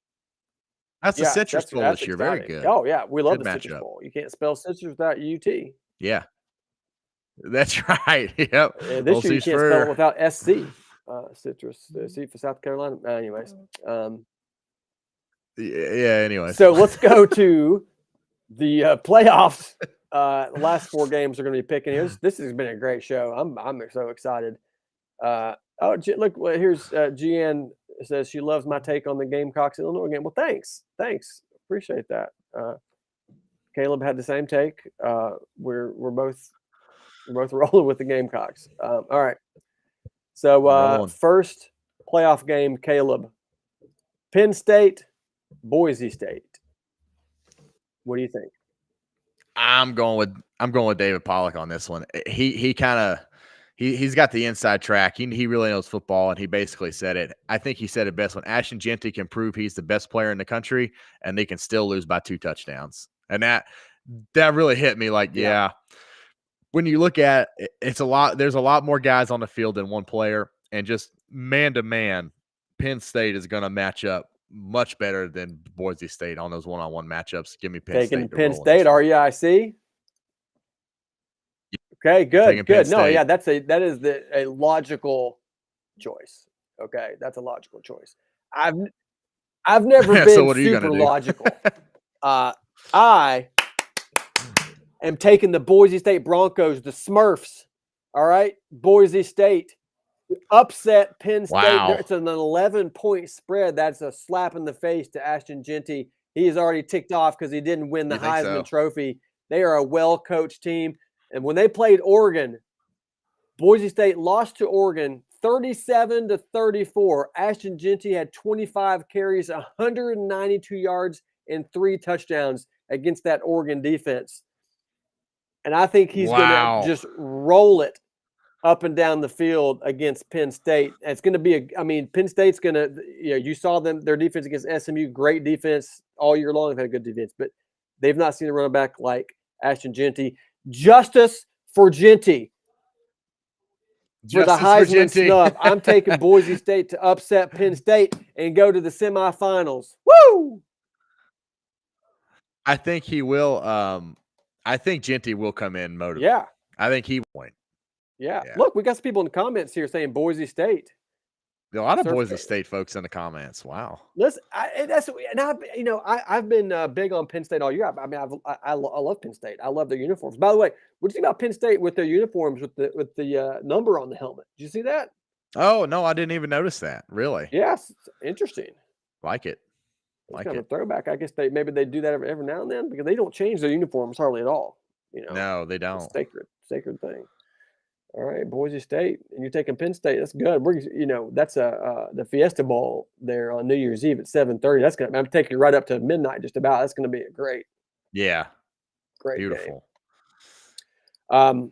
Okay, buddy. Texas, Arizona State. We heard Pollack's take. Now look, 13-point spread here for Texas. But come on, but Cam Scatterbo. You seen this guy play? Arizona State. Dillingham. He's wild. He's crazy. They're good. I get it. This is going to be a smash. This is just going to be just a thrashing. Texas covers this spread and rolls all the way, just like they did with Clemson. So I guess they didn't cover against Clemson, but the game was never in question. It's going to be the same way here with Arizona State. I'm with you. I love picking up. I love picking upsets, but it ain't going to happen. No. It ain't going to happen. Arizona State 11-2. What a season, man. That's good year. Super impressive that they are here. They should not be in a bye situation. They should have played last week. So I'm taking Texas to win big as well. 13-point spread. I think they'll cover that. I'm thinking a couple touchdowns, 14, 15, 16, somewhere in there. So yeah, hook them. Love it. All right, Ohio State and Oregon. Oh, this might be the biggest game of the weekend or the next slate. What do you think? It's huge. Well, look at that matchup predictor. People leaning towards Ohio State, and they're the favorites now. Yeah. After they just destroyed Tennessee. Dude, I'm taking the Ducks. Go Ducks, baby. Are you? Whacking all the way to the semis. Yeah, Oregon 13-0. Nobody's beat them so far. They beat Ohio State once already this year. Yep. In Eugene. I get that. This is a neutral site game. The Rose Bowl out in California, still West Coast time. All right. So I'm taking Oregon to win in a close one and go on to the semis. I like it. So everyone got so down on Ohio State after they beat Michigan, including their own fans. I was there. Their own fans were just beyond depressed about them and really overreacted to that one game against Michigan, who Michigan is in their heads for sure. Yeah. But they overreacted to it. And the same thing's happening now with them beating Tennessee. I think David was right. They had a lot going their way. They were at home. They were really upset about the way Michigan turned out. They took it out on Tennessee, and it went all there. But I'm taking Oregon because it's an overreaction to Ohio State. Ohio State top end is very, very good, but they just haven't proved that they can do it all year. So I'm going to take Oregon. Oregon's been the most consistent team of the year, and I'm rolling with them. Love it. We're simpatico. Stacy says Ducks over the schmuck eye. Listen, Oregon is so dangerous. Like they are. No team is unbeatable, but Oregon is close to it. They're good, man. Who knows what anything can happen in any game. So they could lose by 2 touchdowns for all we know. But I think we know what we're talking about. We're experts. We are so experts. Yeah, we're taking the Ducks. Ducks. Okay. What's our last game? I already forgot. Oh, do you know it? Georgia and Notre Dame. Yeah, I knew what it was. I just kidding. Woo! I know. Well, who you like? Golly, the Sugar Bowl. I can't believe it's going to be so good. This is is this in Atlanta? Yeah. Yeah. Again, nearly a home game for Georgia. They always get lucky playing in Atlanta there. Is it in Atlanta or is it Sugar Bowl, or is it in New Orleans? New Orleans. Long time it was in New Orleans. I think you're right. Yeah, you're right. New Orleans. All right. Everybody's talking about Georgia's defense, how good they are. Here's the thing. They did almost lose to Georgia Tech 8 overtimes. That dude, that's true. They're Yeah. a good team. They're an inconsistent team, but they are still one of the best teams. Who shows up to play here? I don't know. But when I watch Notre Dame, they're 12-1. Notre Dame is they're good on all sides of the ball. I love Riley Leonard, his ability to throw the ball and run it. He escapes. They got a great running back, Jeremiah Love. He's so good, underrated, 16 touchdowns this year. I mean, I'm taking Notre Dame to beat the Georgia Dogs in the Sugar Bowl and go on to face Oregon or whoever they play in the next game. Yeah, I'm taking the Irish, baby. Woo! Oh man, I like it. It's a good pick. It's a good pick. Okay. It's a good pick, but I don't think it's going to happen. I'll say this though. I think people are really underestimating Carson Beck being out because Beck hasn't played his best except for when he played against Tennessee. But there's a reason why they played Carson Beck and they didn't play Gunnar Stockton this year, right? Yeah. Kirby Smart knows those coaches know, and if they thought he was better, they would have put Gunnar Stockton in halfway through the season. So I think people are seriously downplaying how big of an injury that is. But that said, I mean, if you look at Texas, man, Texas has played. Georgia. Georgia has played Texas twice. They played Tennessee. They played Ole Miss, and they played Alabama. Right? Yeah. That's and they play Clemson. Clemson. That is so far above and beyond anything anybody else has played in this playoffs in terms of strength of competition. It's way beyond what Fighting Irish have played at Notre Dame. I mean, all Notre Dame has is they beat Texas A&M on the road, who is you know an 8-4 team. So, all that said, that's an incredible schedule. Georgia's got talent all over the field. Offensive line, defensive line, all the skill positions, and they've also got Kirby Smart. And then we got some interesting inside info from David Pollack there about Will Muschamp and some of the other coaches that have been back this week. Man, give me the Dogs. That's just too much. Give me the Dogs. Too much. It's too much. Like you said, it's Alabama that beats Georgia. That's who beats Georgia. And with Nick Saban, too. So, maybe those days are over. I mean, honestly. So going to be an incredible matchup here. New Year's Day, 8:45 p.m. Golly, I'm going to be up all night after having been up all night the night before for New Year's Eve. And I got to stay up all night watching this game. I cannot wait. Caleb's taking the Dogs. I'm taking the Irish. Yeah, and, Dogs. I cannot wait to see. So Stacey asked, Beck is out. Is Beck out, or is he just limited? I thought he was limited. No, he's out for the season. They said he's done. He's done. He's done. He's not playing any more college football. He's done. He's done completely. I can't believe y'all are still taking the Dogs, and they don't even have their starting quarterback. I'm still taking the Dogs. That's the only team in the country that could pull something off like that. The only program that could survive it would be Georgia, and I think they're still going to do it. Stockton's a baller. He can ball. He can play. When he ran that ball in the SEC championship against Texas, he just got his head taken off. That was something. So I can't believe I didn't know he was out for the year. Of course, I was at the ballet in Nashville, so I missed some of the stuff that was going on. So he's done. Thanks, guys. I think people are downplaying that injury. Everyone's like, "Oh, Beck wasn't that good. They got Gunner." I'm like, well, if he wasn't that good and they had Gunner, they would have played him before this. But I'm still riding with him. I'm not still riding with him. I love it. It's going to be a great game. All right, so let's go to the bracket here. We'll look at the full picture. Right. So we're both taking Texas. We're both taking Oregon. Yeah. You're taking Penn State. I'm taking Boise State.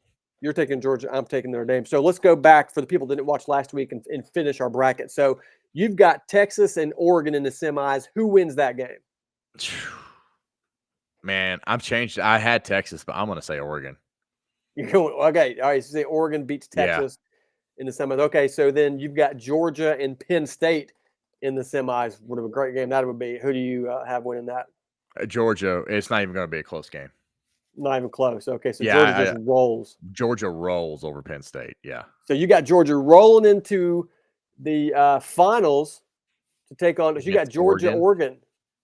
Georgia, Oregon in the finals right now is what you're thinking. Yep. Who wins that? I'm still taking Georgia, too. I'm still taking Georgia. I am. I'm taking Georgia. You can't not. What's Oh, that is just SEC bias is what that is, Caleb. That's uh, SEC bias. Think the SEC is the best conference in America. yeah. Well, Kirby Smart's got the rings to show his bias, so That's right. nobody else on that list really does. I like it. So you did okay. Georgia national champion. Good job. All right. Yep. All right. So Yeah, take me through it here. you had Texas and I you have Texas had and Oregon. Oregon. All right. Yep, I'm taking Oregon all the Oregon. way. All They've right. beaten And then you Texas. had Boise State and Notre Dame. Yeah. How about it? How about it? Boise State and Notre Dame, and that is where Ashton Genty's luck runs out, and he is finished. And I'm taking Notre Dame to beat Boise State in the semis and go to the national championship where they will face the Oregon Ducks. Yeah, who you got there? Oregon and Notre Dame. I'm taking Oregon to beat Notre Are you? Dame in the I mean, that's a national good pick. championship and finish 16-0 or whatever it's going to be by then. Undefeated season in the record books. Dylan Gabriel becomes a legend, playing 1,000 games in college, setting records, and finally goes to the NFL. I'm taking Oregon, to win it all over Notre Dame. Love it. I almost picked Notre Dame to win the whole thing. I'm telling you, all right now, Notre Dame is. You think they're that good? I think they're so good. I watched them play.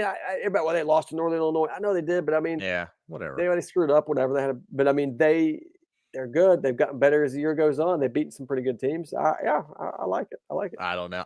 I feel bad for Oregon, Ohio State because it's hard to argue that those aren't at least two of the best four teams left. I mean, you got Georgia, Texas, Oregon, Ohio State. That's my top four, and maybe you can make an argument for the Fighting Irish and Notre Dame.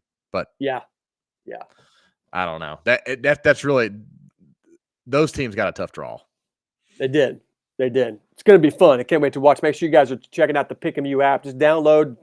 Just literally go to your app store and just download Pick'em app, and then you register. It takes just a minute, and then you can join the HMS postseason.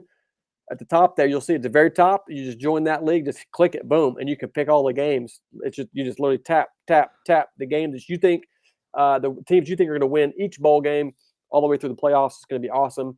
And obviously, it updates based on who wins the playoff games. It updates with who the winners are and the new matchups. So you go in there and pick them. A lot of fun. You can try to beat Caleb and I. We got to. I mean, before we wrap it up here, we got to go. Heisman Dave's in here asking top 3 Heisman players to start next year.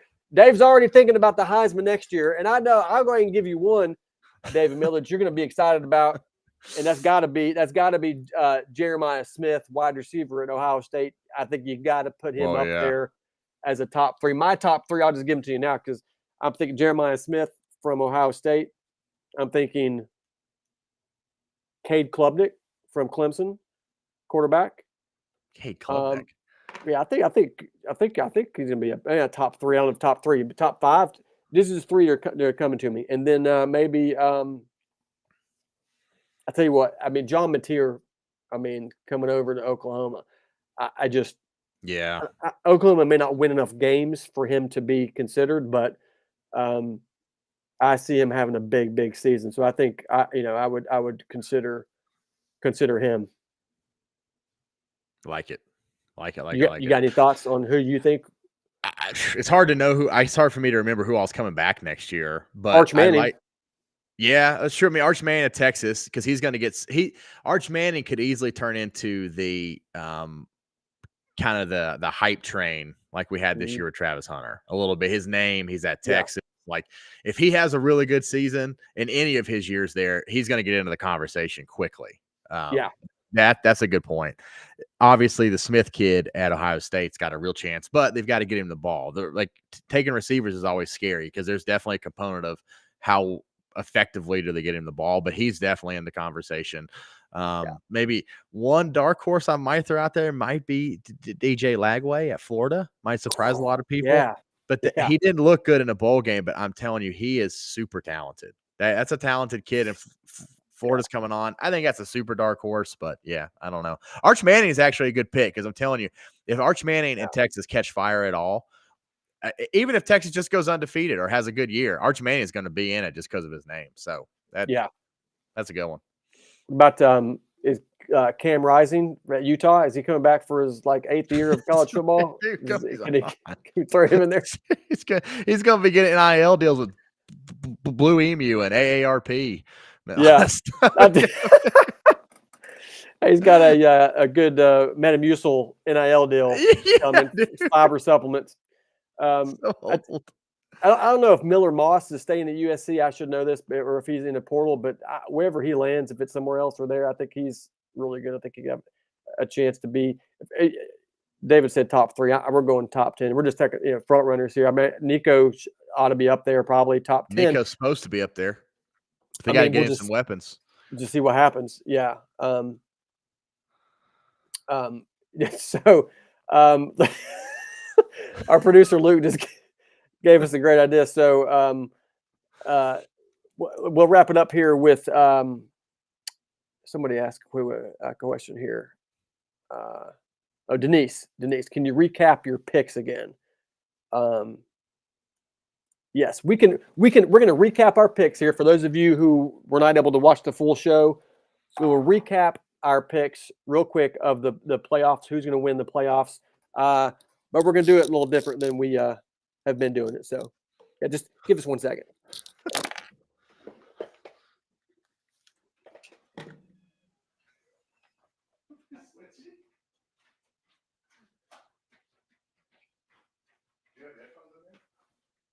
Earbuds, yeah. Oh, there we go. Wow. Is this what it's like to be brother Caleb? Dude, this chair is so nice. You've had me in that little wooden chair the whole time. Yeah, sorry about and that. You've got this big comfy chair. How's it feel to be in the seat of power? I feel like I just got 10% funnier just sitting in this chair.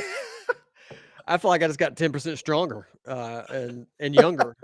So that fantastic. I like this. This feels good. I mean, yeah, you're the man now in there. That's where it all happens in an office, right? This is just proof that Caleb and I are in the same house today. So this is proof. We're going to recap really quick. Luke, if you want to throw the bracket back up there, our picks for those of you who were not able to join us a few minutes ago. Here's our final picks. Caleb, go ahead and give us your quarterfinals picks real quick. All right. I took Texas. I took Oregon. I took Penn State. And I took Georgia. Nice. I took Texas as well. And I also took Oregon. But I took Boise State to beat Penn State. And I picked Notre Dame to beat Georgia. So, boom. How about that? Wow. And then I've got a Oregon Notre Dame championship with Oregon winning it all. Caleb's got Oregon Georgia championship with Georgia winning it all. There you go. How about it? Love it. Great show. Thank you guys for joining us. Please make sure you've downloaded that Pick 'em You app. And please make sure you're following us, Switchman. God, that's my production company. Honorable Mention Sports. Honorable Mention Sports on Twitter, Instagram, TikTok, Facebook, all those places. TikTok, X. that's new this year or this week. Yeah. In fact, I think we're able to start doing live on TikTok. We might be live on TikTok now, for all I know. I don't know. Somebody, Robert Morgan said, Hottie Toddy versus Duke, who's winning? Yeah, that game is actually. We'll pick that next week. Our show next Thursday at noon. But I'll go ahead and tell you, I'm going to take Ole Miss. Yeah, I am too. You better believe it. Yeah, Hottie Toddy all day long. Pretty sure Jackson Dart's playing, and yeah, they're gonna rock them. So, guys, thanks for following and watching. Caleb, Merry Christmas. Yeah, Happy New Year. See you guys. Happy New Year. See you next Thursday at 12.